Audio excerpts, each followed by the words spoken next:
Hey guys, Bruce with Home Maintenance Solution. Today we're going to show you a little project that we're building.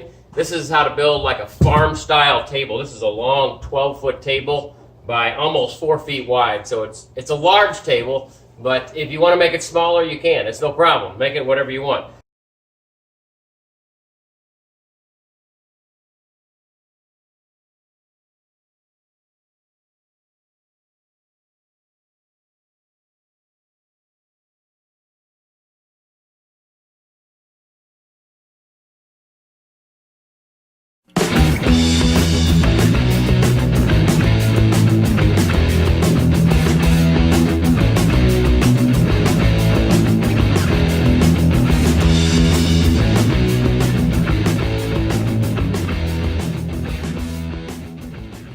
We ordered these turned legs from, I think, Osborne Wood Turnings, and I'll put a link down in the comments for you guys if you want to use them.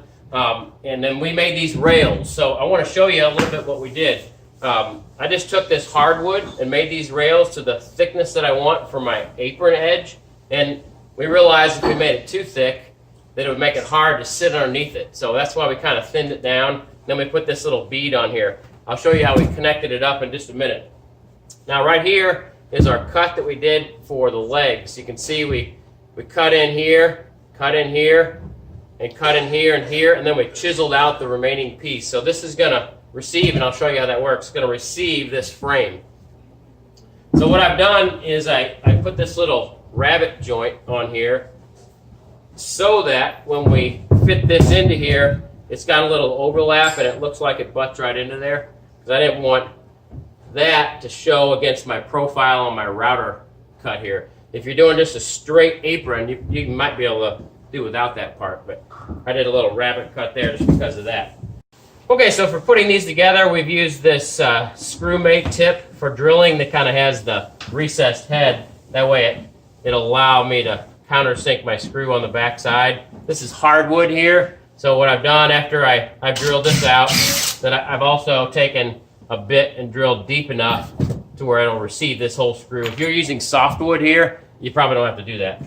But anyway, we've glued this real well back here, and I put 2 screws in each side here. 2 screws in each side. Now this frame is nice and strong. Now we're going to attach it to the legs and show you how to brace the middle.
Okay, so now what we're doing is strengthening our top. Remember, I could only make this 2.5 inches, this apron, because we have to be able to sit underneath here.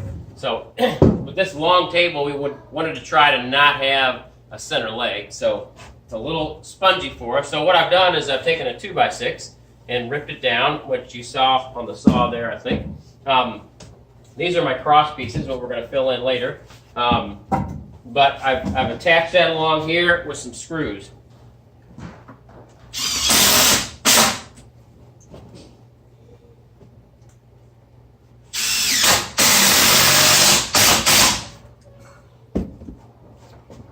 Okay, so what I'm going to do is I'm going to go all the way around. I think I'm going to add another 2x here because, again, we're only 2.5 inches. So that doesn't give us a lot of strength. We're getting better, but it's still got a little give to it. Now, once we connect these, we'll even tie that together even more. And I think it's going to get a lot stronger. And when we put our top on, that'll make it more connected as well. So the weight will be distributed more evenly. But I'd rather have it a little strong than a little weak.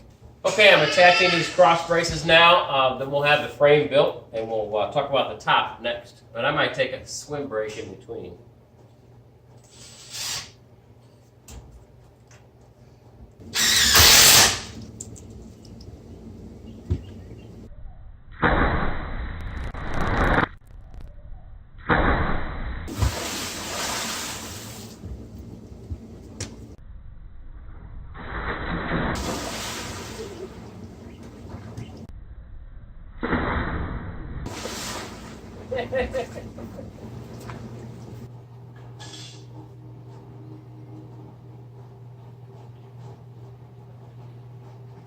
Okay, I'm going to take the time to paint this now because we won't have our top on.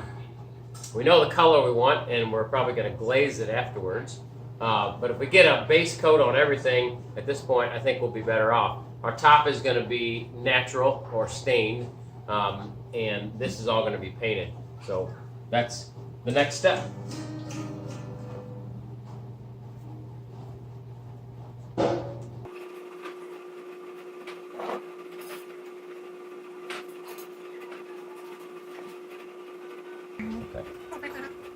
All right, it's been a few days since we were last here, and I have developed a cold since then, so forgive me for my voice, apologize.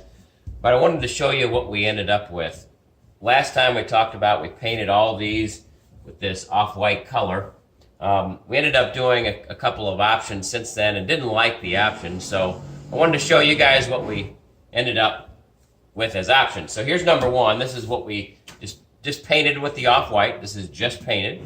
All right, so number two is this glazed option, which we did. We were kind of thinking this was going to be our direction we're going to go. Now this glazing is a little heavier than it needs to be.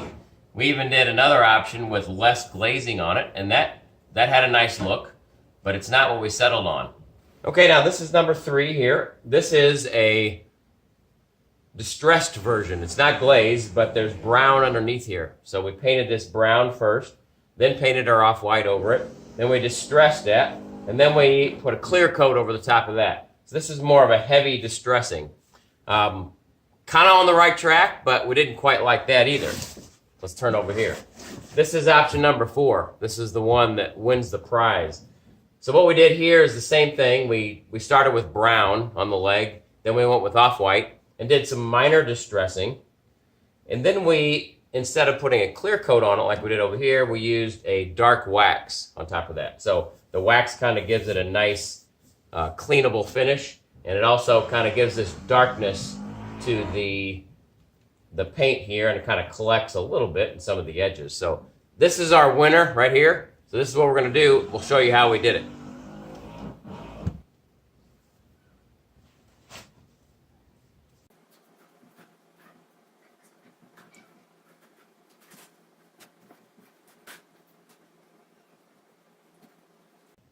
All right, so now I'm going to start painting everything that we have here. So the difference between the glazing and the distressing is where the accent points are. So you can see on this distressed piece that we're covering up, the accent points are kind of on the high spots where it would be rubbed off. That's where you get some of your brown coming through. On a glazed piece, the accent points are down in the grooves where the glazing stays after you wipe that down. Some of the glazing stays in those grooves, so it's a little bit different look. So in this case, we want to do the distressing, so we want all of our brown base underneath there so that we can select different spots to accent.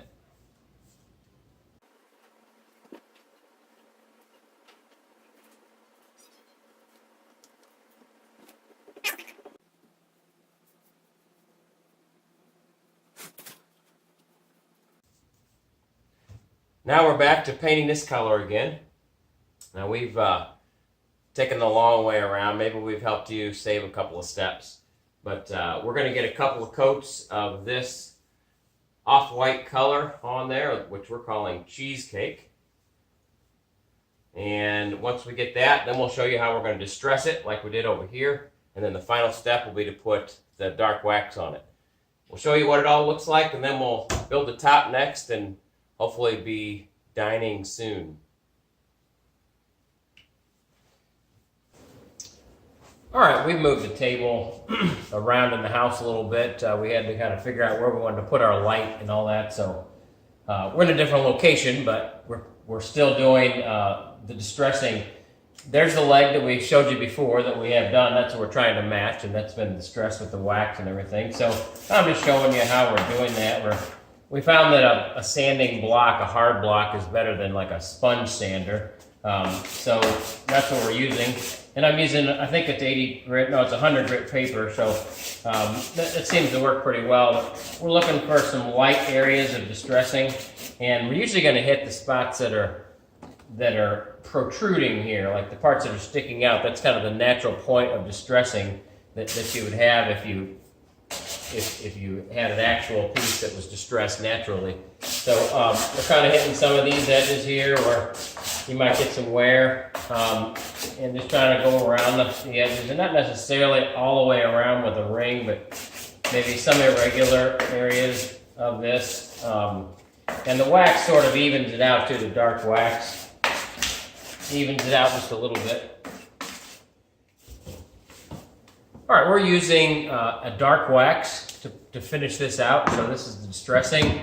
We're going to take this with a rag and wipe it into the wood, sort of like you do when you stain something. We're putting the wax on, then we're going to wipe it off, and it leaves behind some of the dark tint of the wax, and also gives it sort of a finish over the top of it as well.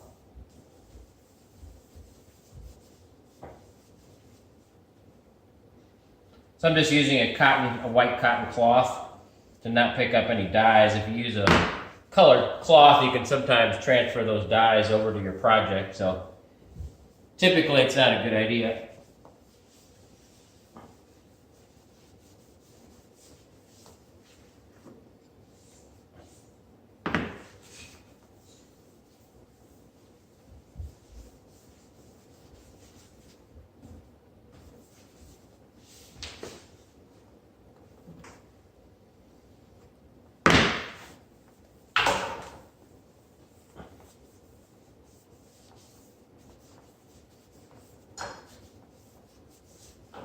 And you can make this as even or as textured as you'd like, but you want to make sure you get it on the whole area first before you start messing with that.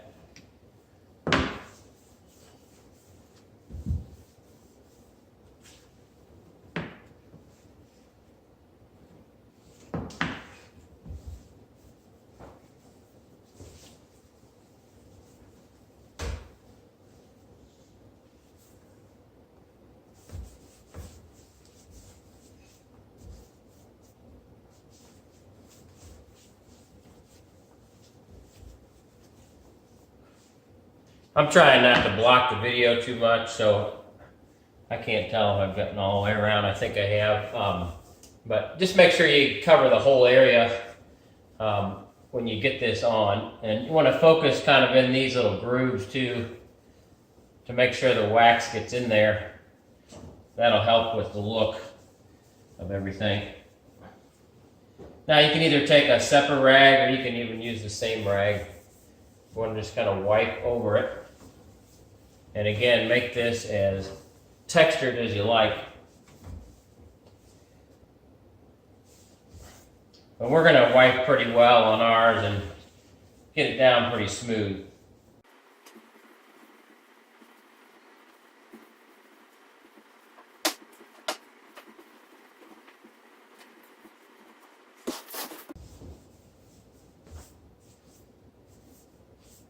All right, I think I've gotten pretty well all the way around here. So what you end up with is just a little tint to it and a little nicer finish. It's got a kind of a glaze to it that has sort of an aged appearance, and it gives us the look that we're going for. Hopefully you like that, or you can do a variation of your own on your table. All right, it's time to look at making the top now. So what I've done is I've laid out these 1x6s. These are tongue and grooved 1x6s, and we're going to make our top out of this. Now, traditionally, a wood top is made out of solid boards that are as thick as you want the top to be. So a table this size would probably have a 1.5 or 2 inch thick top on it to give it kind of the right proportions. If you wanted to do that, you could. It would take some pretty expensive wood and have to really hand select it to get it to lay flat and to turn out to be a nice tabletop. Additionally, you'd have to get a surface miller or something that would take this whole top and run it through there. I actually have one in my shop, but it's only 38 inches wide. This top is over 40. I think it's like 49 if I remember right. So that's going to be a problem. So what we've tried to do is figure out an alternative for that, and a couple of solutions have surfaced. One was to try to put an edge on it, something like this. Now this is just a scrap, but go around the whole thing, miter it at the edges, and give it a thicker edge profile. So one of the problems with that is that this grain pattern is going to expand and contract with the seasons as the humidity level changes and temperature changes. So that's going to flex quite a bit going this direction, whereas a board like this running longwise in the grain is not going to move much. So that means that this joint has to have flex to it. And if you wanted to try that, you could. I would probably fasten it here or glue it in the middle, and then maybe put some biscuits in along these edges so that it can flex out at these two edges and stay attached here in the middle. But we wanted to try to avoid that flex joint because you're going to get a lot of food and different things stuck in that joint because it won't be a tightly glued and finished joint. So what we're going to try to do is we're going to try to thicken the edge and let the edge grain show. So we're going to take some scraps of the pine material, and we'll probably stagger the joints here a little bit from the joints on the top. But we'll glue these underneath here and add that thicker dimension to it, and then we'll sand this and we'll route our profile right into here. We'll do the same on this edge as well, thicken this edge. So all the way around we'll have a thickened edge, but not the top itself. That will allow the top to expand and contract this way without anything that's opposing it, like this grain that runs the opposite direction. Now another thing we want to talk about is that we like the proportion that we see here on the apron. So instead of dropping down this dimension and covering part of the apron, what we're actually going to do is we're going to push the top up a little bit so that the bottom leaves the proper amount of exposure. So I'll show you here real quick. So here's our structure that we're going to sit on. So if we add a scrap like this, we won't use this. I'll actually use a wider piece of plywood, and I'll show you later why. But if we added that, then we can put our top over that, like this. And then when we build down with our thickened edge, we'll come out right where we started originally, which is what we want. We want the bottom surface of this thickened edge to be even with the top of our apron. So that's what we're going to work on now. One other thing I want to talk to you about, though, before we do that is that I'm going to make relief cuts on the back of these 1xs. The tendency for them will be to twist and the grain to kind of contort the smooth or flat surface of the board. If we I'll use this as an example. If we put some rip cuts in the bottom of this about halfway through the thickness of the board, that will relieve the tension on the grain pattern as it tends to expand and contract. It'll give it more flexibility to lay flat. So we're going to do that first, but we can't come all the way out to the ends because the ends will show on our end grain profile here. So we're going to have to stop our cuts about 2 inches from each end. So we'll spend a little bit of time running those through the table saw putting all those grooves in. Then we'll work on gluing the top up. Okay, I'm getting set up right here now to make my cuts from the bottom of the board. And remember, those don't go all the way through, obviously. We're just ripping those down. We're ripping about a half of the thickness of the board, so about 3/8 of an inch is how deep our cut will be on the bottom. So what I've done here is I've just marked kind of the edge of where my blade starts to come in contact with the board after I've set this for 3/8 inch high. So I've got a mark here, and then I've done the same here. I've got a mark here. So now I know both sides of my blade where that cut stops and starts. So then the next thing I'm going to do, I'm going to take a mark on my board, and I'm going to mark 8 inches from each end. So let me give you an example here real quick. If this was our board, and we mark that 8 inches from each end, so I'm just going to speculate that's 8 inches.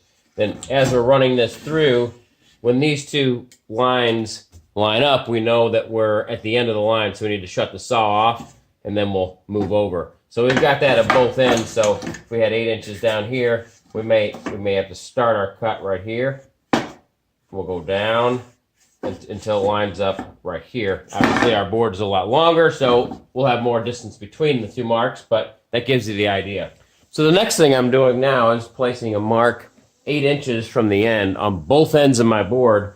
That way, when I stop my cut aligning with the mark on the saw, I'll know that I have 8 inches on each end that does not have the cut on the bottom. Now, the reason why I've selected 8 inches is because our board is about 6 inches too long. So I want to trim 6 inches off of this board somewhere. It could vary on which place. I may want to cut this one off on this end, that one off on that end. So if I know I have 8 inches here on each end that is not cut with the relief cut on the bottom, then I should be safe no matter where I choose to cut off my excess.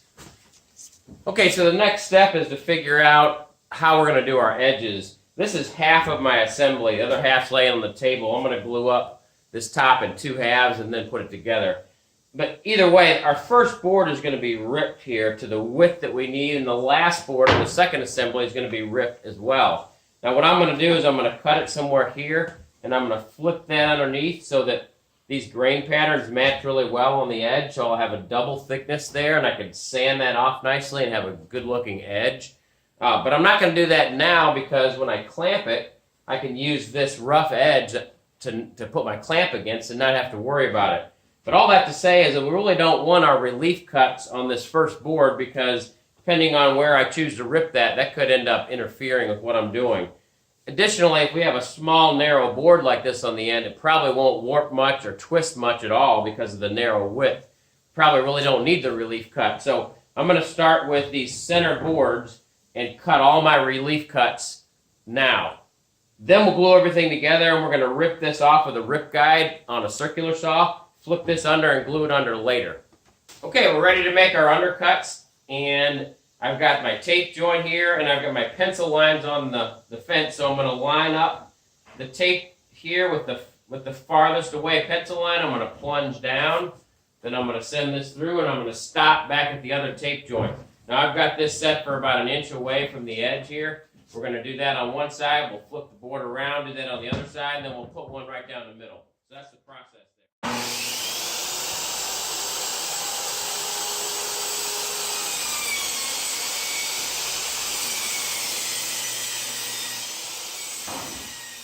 All right, so there we've got 2 cuts, one near each edge. We'll do one down the middle, and this board will be done. But I'm going to run all my edges first before I adjust my saw, so that we'll come back to this one. All right, so now we're gluing up one of our assemblies here. We've got half of the boards on the table here, and I'm just using a little glue brush and a glue pot, and I'm kind of brushing the glue into these joints. And you can see here I've cut a little block that fits onto the tongue of this last board because we don't want to smash that last board. That's going to get glued to our other half of our table. On this side, it's not so important. We're going to rip this down and flip this back under. Matt probably won't even use all of this, even underneath. So this side isn't a big deal, but over here, we've really got to protect this nicely. Now I'm using the tongue and groove boards, which you may not be, but if you do, just remember that you want to get glue in that joint and on the front surfaces of this board as well. You want to get as much glue surface attaching to the other board next to it as possible.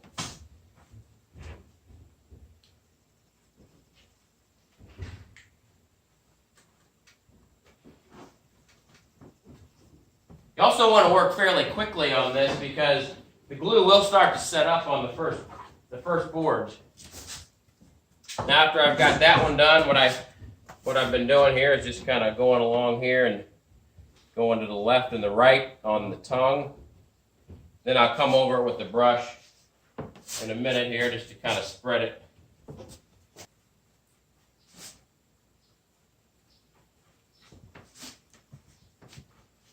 It is important to get glue on both sides, both boards in a joint.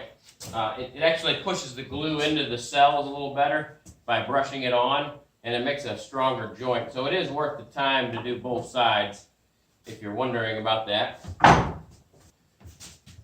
Okay, now that I've got that, I'm going to push it into my joint here.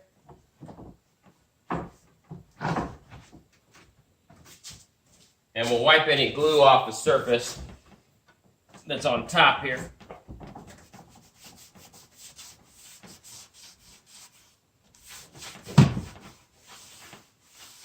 All right, we'll keep going with all the boards here, and then I'll show you how to clamp it up and try to keep it as flat as we possibly can.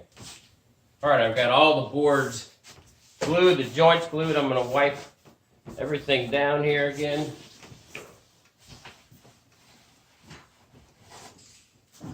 Now, the reason I'm gluing half of this at a time is because this would be a big glue up to do at one time. Be a lot to manage. Keep it all flat and get it all done before the glue starts to set up. So I'm just trying to make it more manageable by doing that. So what I'm going to do is I'm going to clamp up the joints as I go here. Trying to pull everything together. And then we want to check for flatness too. The bar clamp will keep it flat, and you can't exactly see this. Actually, I'll try to show it to you from underneath in a minute, but I'm trying to get everything flat down to the bar clamp so that we have a nice flat board when it dries.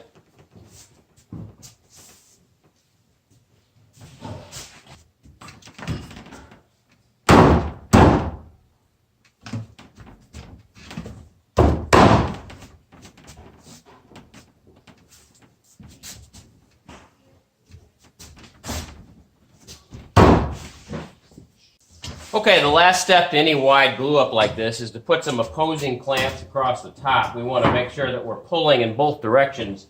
These bottom clamps will tend to bow up the middle of this board, but if we put some opposing clamps on here, we can pull that back down. I also like to do it right at the edge too, because we're going to come here and make our cross cut, and I want these joints to be nice and tight along the edge.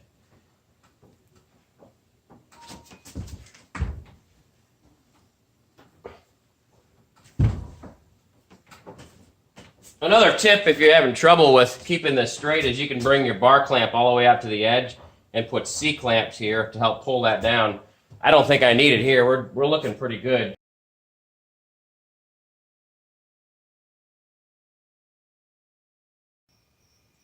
We've taken the boards out of the clamps now, and this is the bottom side. You can see all our grooves that we made for relief cuts in each board.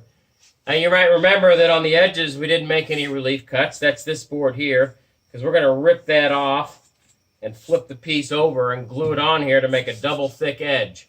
And then this gets glued to the other piece so that we get our full width. Now I talked to you about not running this through the milling machine. We actually decided against that, so we got a change in our plan here. So kind of showing you the evolution of this project. So we are going to run it through the milling machine. That's why we got the top in two pieces right now, because it won't go through the machine in one piece. So what we're going to do first is take the bottom and just run it through one time to kind of knock any high spots off. If there's a little bit of glue or some high spot here, and that goes across the belt, it's going to push the whole board up and try to take a bunch off the top, and we don't want that. So we want to get all the high spots knocked off the bottom, Then we'll flip it over and run it through several times on the top side. I don't know if you can tell on video or not, but we're just running this through and just barely taking the top off. You can hear that it's just barely hitting the board. So we want to hit those high spots, and that's it.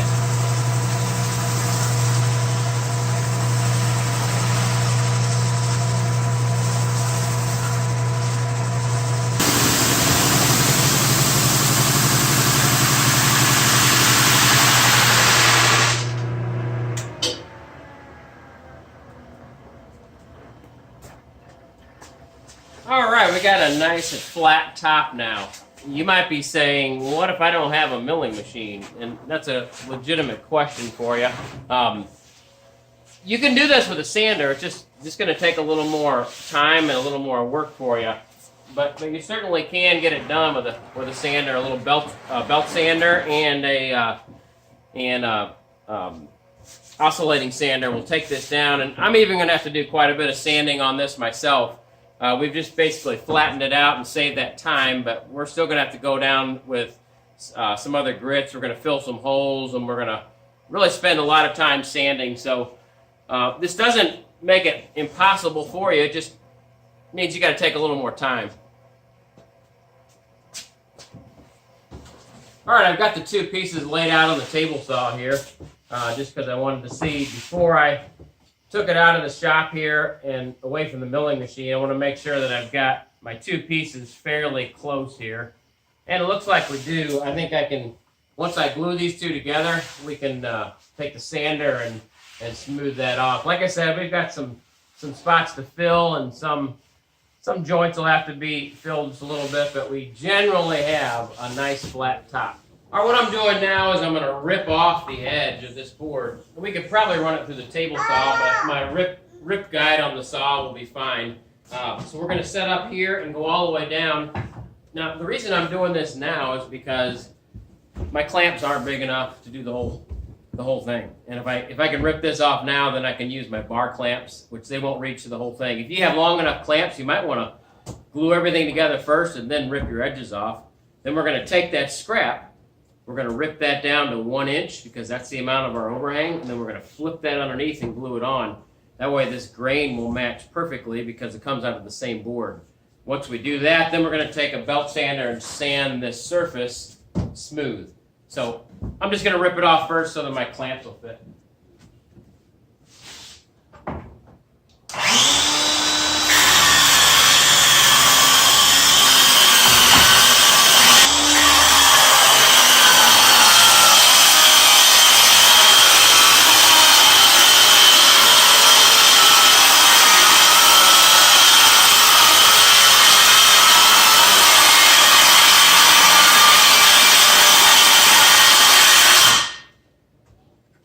Okay, I'm ripping the second side now, and the only tip I would have for you here is that we figured out we ought to label these pieces if we're going to keep them related to the same board.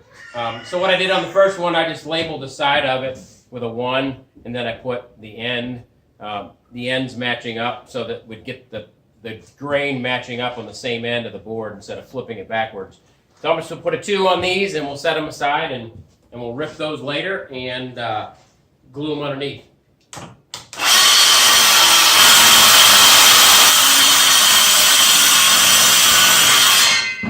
All right, I'm ready to glue the two pieces together now. So I've spent a few minutes laying this out with some scrap blocks to pad the edges here, because now we have our cut that we're going to be using to sand out and to be the finished edge of our tabletop.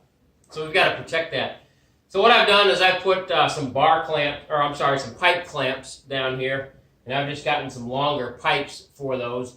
And I really could have done that for the whole thing and left that edge on there if I wanted, but I kind of felt like it was worth ripping it down because now I can use my bar clamps on top to counteract the bow of these. So I should be in pretty good shape. Now we're going to do the same thing. I'll put some glue in here and I'll run glue along both joints and we'll tighten it up. Okay, that should finish up our glue up.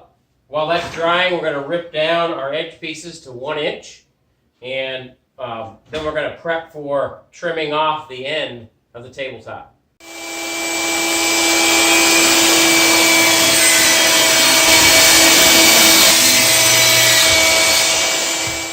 step is to mark the end cuts on the top.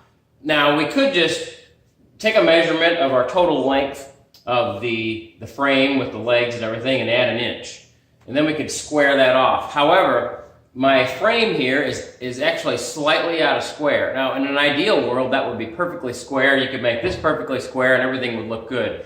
But sometimes you've got to make adjustments, and that's what we're doing here. So I'm actually bringing the top in where my frame is, and we've got it laid parallel with the frame. I've got my overhang on the ends in line so that we know it's perfectly straight this way.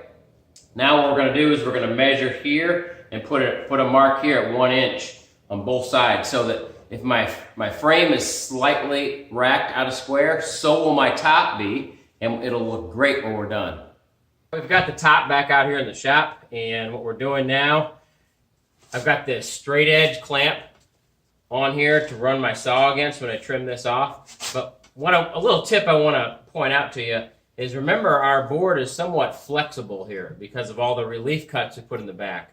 So I had a little gap underneath here, and I don't want my saw to slip underneath there. So I've just clamped underneath here a stiffener on the bottom, kind of brings that up tight against this clamp. So now we're in a lot safer place to make our cut. So now we'll cut the end off and do that on both ends. Then I'm going to run the scrap through the saw. I'm going to take an inch off of this in the table saw, and I'm going to use that piece to glue underneath here after I get my side strips glued on. So we'll cut it down to fit between those side strips, and that'll thicken our top all the way around. Should be a nice look.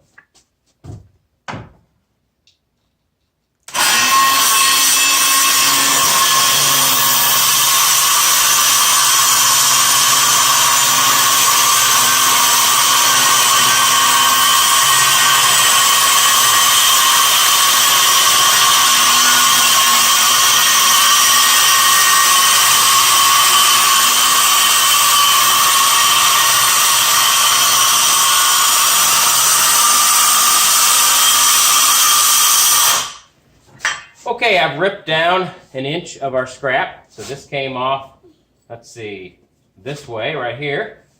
So what we're going to do is we're just going to glue this right underneath here to double our edge, and then we're going to sand this nice and smooth and let the end grain show.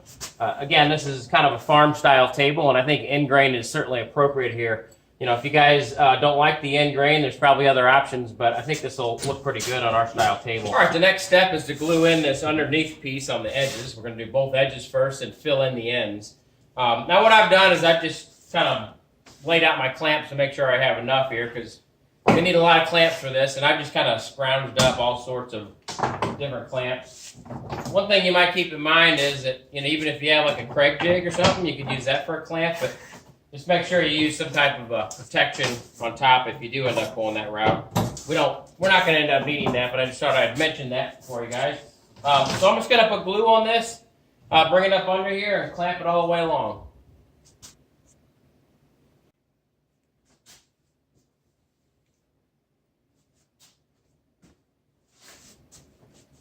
Okay, we've got the whole thing clamped all the way along. I'm wiping this down. It's not super important because we're gonna sand this whole edge off and clean it up real nice, but the important thing is to keep it flush. The reason why you want to keep it flush is just so you can sand both pieces at the same time, kind of as one board.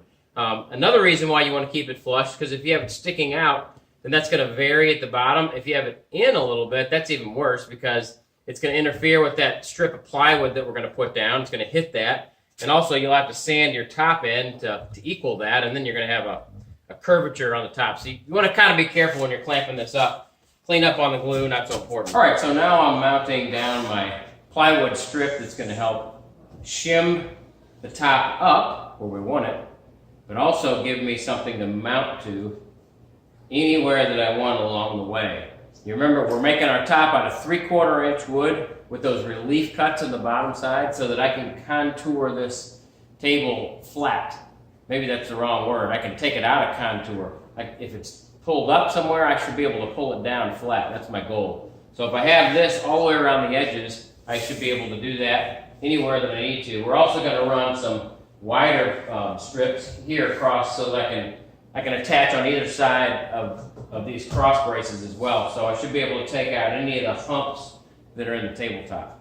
So what I'm doing here is I'm taking 3/4 inch wood and I'm holding it flush with the edge of the leg, because that's right where my overhang board is going to be. And I'll show you how I'm going to mount that. So how we're doing that is we're using a screw mate, which is a flat bit like this that has a shank size, and then it has the countersink, and then it's got this little stopper that you can adjust so that it has an automatic depth set. So what I'm doing is I'm starting at the ends and putting a screw in the ends first.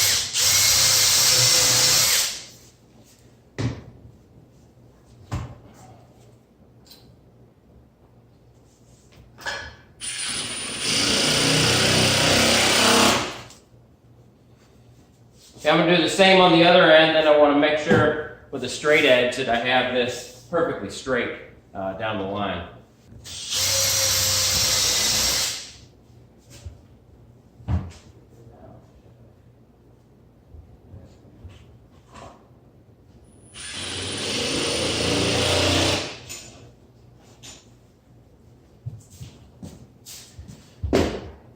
Okay, now with my edges done, I'm going to take a straight edge here, and I'm going to make sure that these two boards are perfectly straight.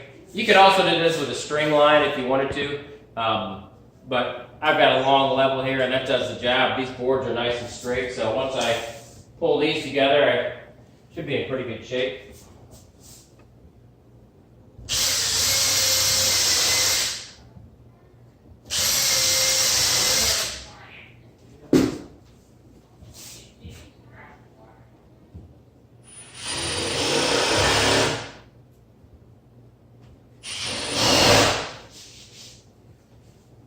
Okay, now that I've got this nice and straight, I'm just going to go along and run screws in here. That'll give me a place to attach wherever I need to. Next step here is to glue this edge up, and I've got one glued up here, but I wanted to talk a little bit about the process.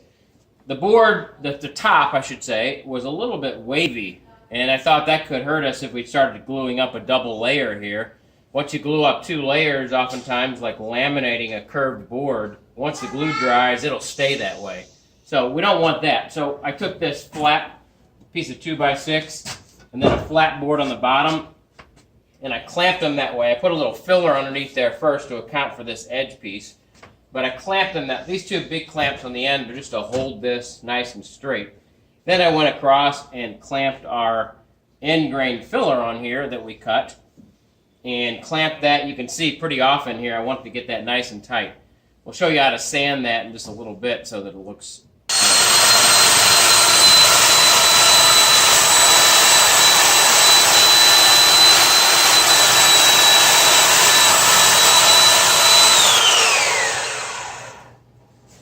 Alright, for the last few minutes I've been sanding these edges. I took all the clamps off and got it up on the table here.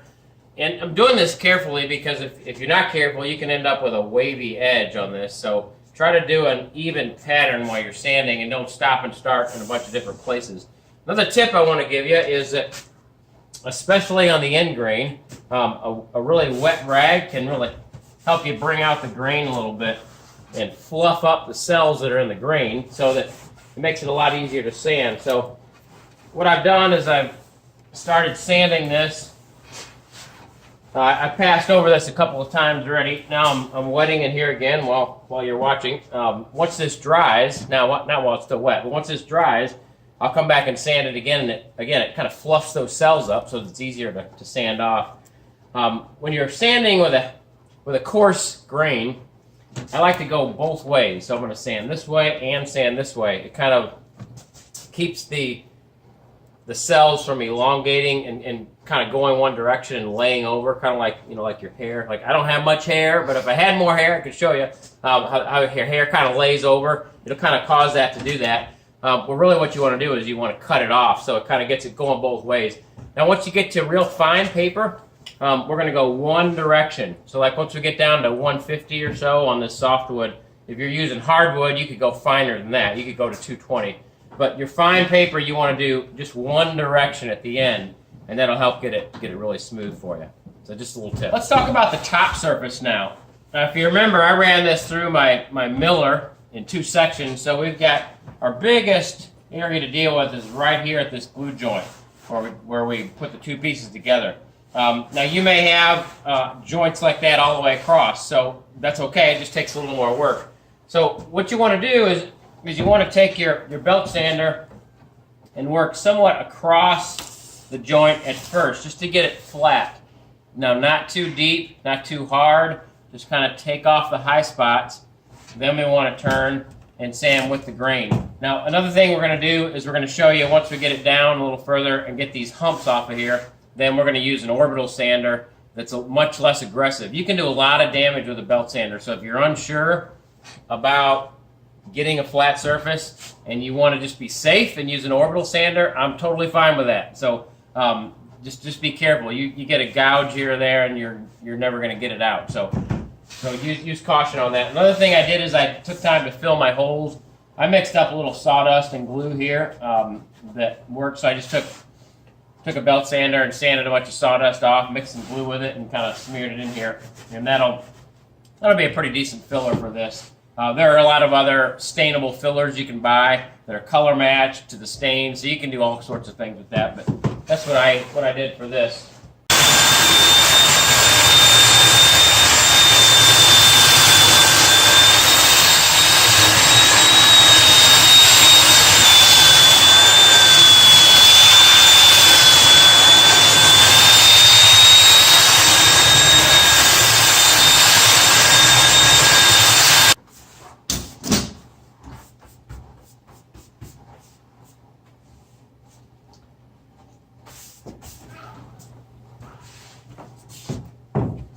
Okay, let's talk a little bit about the sanding technique here. So what I've done is I've gotten everything flat now, or we'll say flat in quotes. There's a little bit of ups and downs to this, but not much. It's pretty much as flat as I want it to be. So when you sand, you want to, before you go to the next grit down, right now we've got, I've got, I think 40 grit on here, and I ran this through the mill at 40 grit as well. So before I go down to like an 80 grit paper, I want to make sure everything is flat. So when I go down to the next grit, what I'm saying to myself is that I'm accepting the surface as it is. Now my goal at the next grit, the next lowest grit, is to take out the sanding marks from the heavier grit. So you keep working your way down. We'll go down to 100 and then 150. Now, I have softwood here, pine. I've mentioned that a couple of times. So 150 is as low as I want to go with my sanding grit, or as fine as I want to go. Again, if you have hardwood, you'd probably want to go 220 on top of that even and get it even, just finer yet. But the goal, again, is to take out the sanding marks from the heavier grit paper. So we're going to do that next.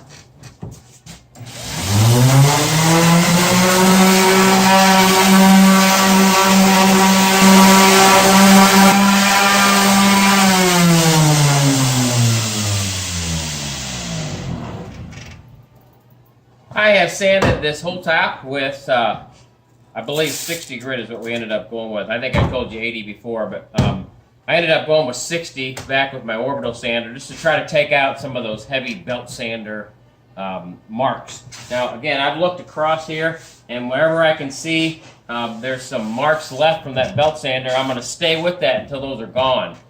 If I move to my next grit, which will be up to 80 now, I am saying that I've got all those marks out, or at least any marks that are left from the belt sander that I'm not willing to live with. So anything that's left in there, and you move on to the next grit, that means you're going to ride all the way through with those marks, and you're okay if they show through later. So just keep that in mind. That's what you're saying as you progress through the grits.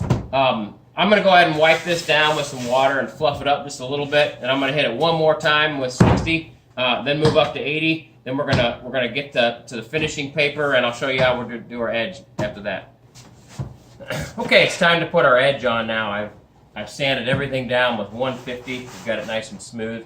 We'll probably hit it one more time before we actually put our finish on, just because I'm like, even putting my arm on here like that puts oils in the wood, and we really don't want all that. So we'll hit it one more time, but in the meantime, we're going to put our edge on. I want to show you a little bit of what we've done here. We kind of experimented with a couple of options. We could do a radius corner like this.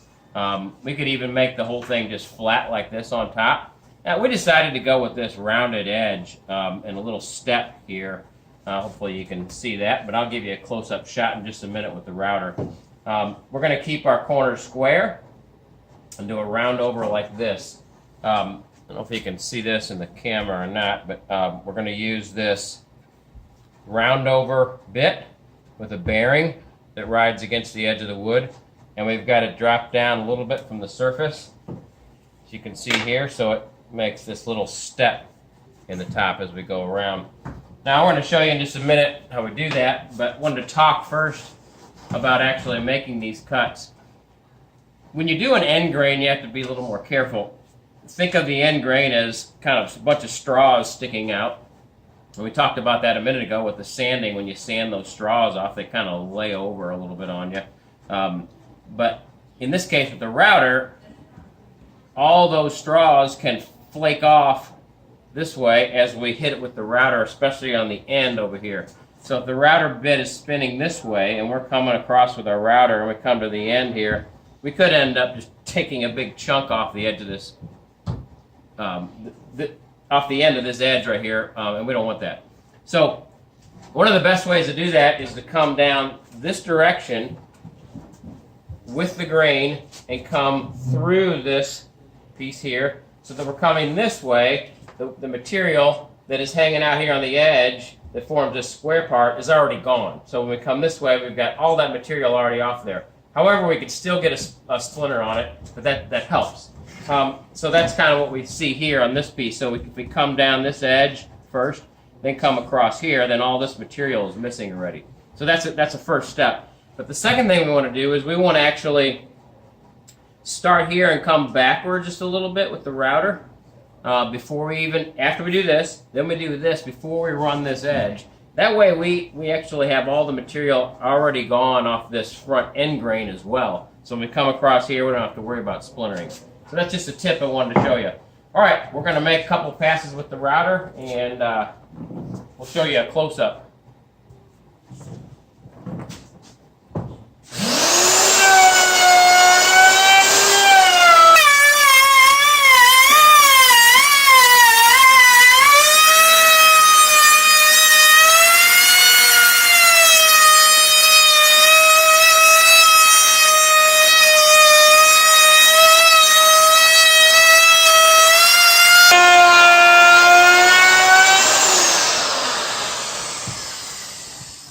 Alright, you may have noticed there what I did. I took off most of the material first and then made a final pass to cut it smooth to get the final cut on that. That's always a nice way to go. It helps make it a little smoother cut.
So because we've made our cut over here at the end, we're able to stop short of that and not get our splinter out.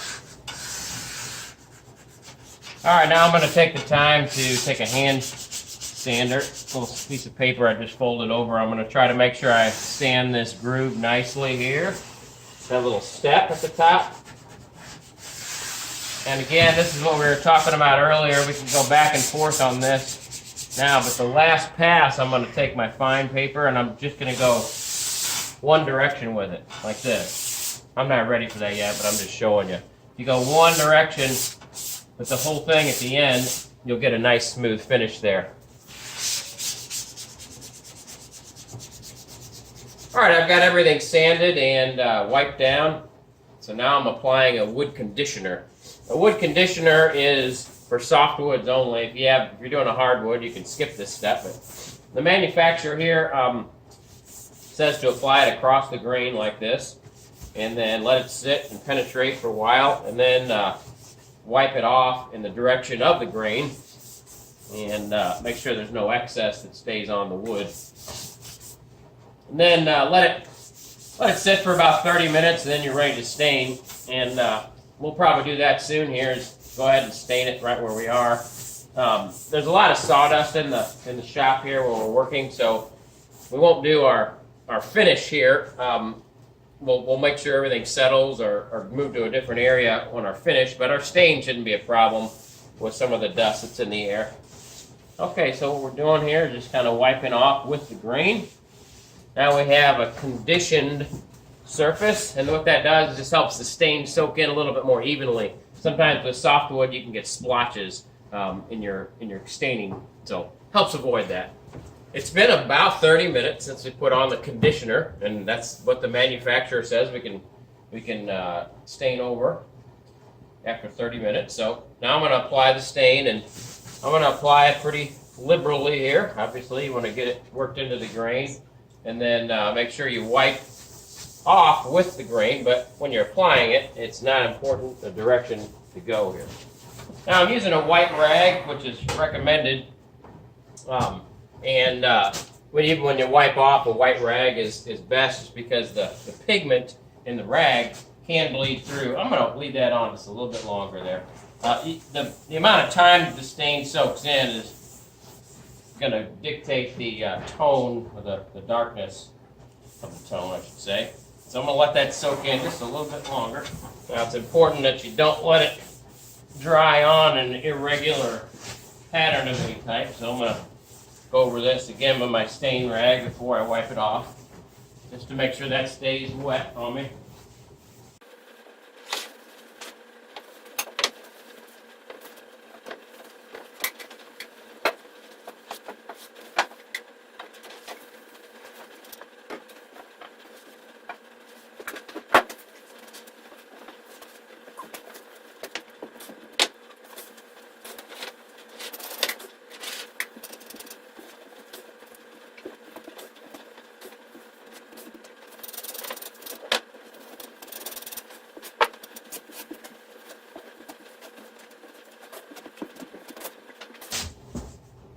All right, I think I've got the whole space covered now.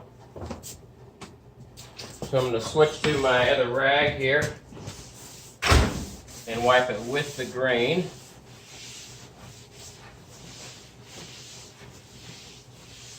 Get nice and even now.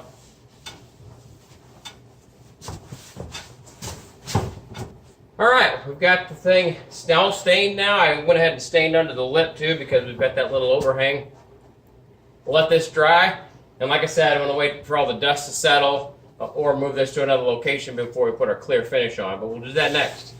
I've got one coat of finish on this table, and it's dry now. I'm taking one of these sanding sponges and just kind of lightly sand over it to knock off any high spots or little bumps that might be in the finish. Then we're going to go over it with probably 3 more coats of finish to get a nice, good coverage on it.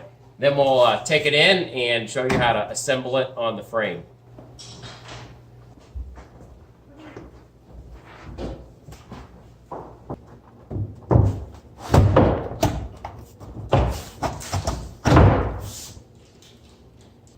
Okay, we've got 4 coats of finish on the table. We brought it in, set it in place. Now the only thing we need to do is mount through our mounting rail here. We've got this overhang that we talked about before. We're going to drill up through there and mount with screws from the bottom. And again, if you remember right, we talked about that before. We've got those through the middle too that we can help with the contour of the top. You might notice this has a lot of flex to it. You remember those slots we put in the bottom? Well, this is where it's going to pay off. We can pull that down however we need it to, so it gets nice and flat and it doesn't warp and twist and do what it wants to do, like if it was just a full thickness top. All right, so now we're going to mount the top. I'm using this screw mate bit. It's got the counter bore and the shaft drill here. So I'm going up through that lip. Then I'm just using 1.25" drywall screw because it's a good length for what we need. It's not going through the top. Pulls it up. I'm going to do quite a few screws on around, and on the ends I'm going to do every single board. We'll also run through the middle and push that down where we need to, and that the top should conform right to our flat mounting piece of plywood that we put here, and pull it down nice and flat.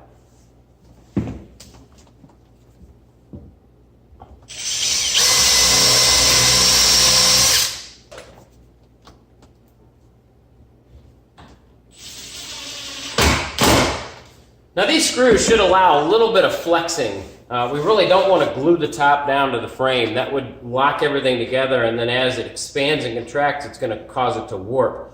The screws will have a little bit of flexing to them so that the expansion can be absorbed in the play that the screw has, and it should give us a nice flat top all year round. All right, here's the finished product. The table ended up being 11.5 feet long and 49 inches wide. We can seat 10 chairs along the edges and 2 on the end, makes 12. We also have room for a small little kid's chair like this that we can fit in the side if we ever wanted to, so it gives quite a bit of flexibility at this size. We spent about $560 on materials. That counts the legs and the framing and the top wood and some finish and some paint, so we felt like that wasn't too bad. I've got about 30 to 36 hours in there, roughly kind of calculated and added up how much time. So that gives you an idea of the amount of time and cost that it took to build the table. And I think you have a pretty good idea now of how to build it. So I hope that you all can build one of these tables. And remember to let me know if you build one, because I want to see pictures of it. In the meantime, we are going to enjoy a glass of wine and our new table. Cheers.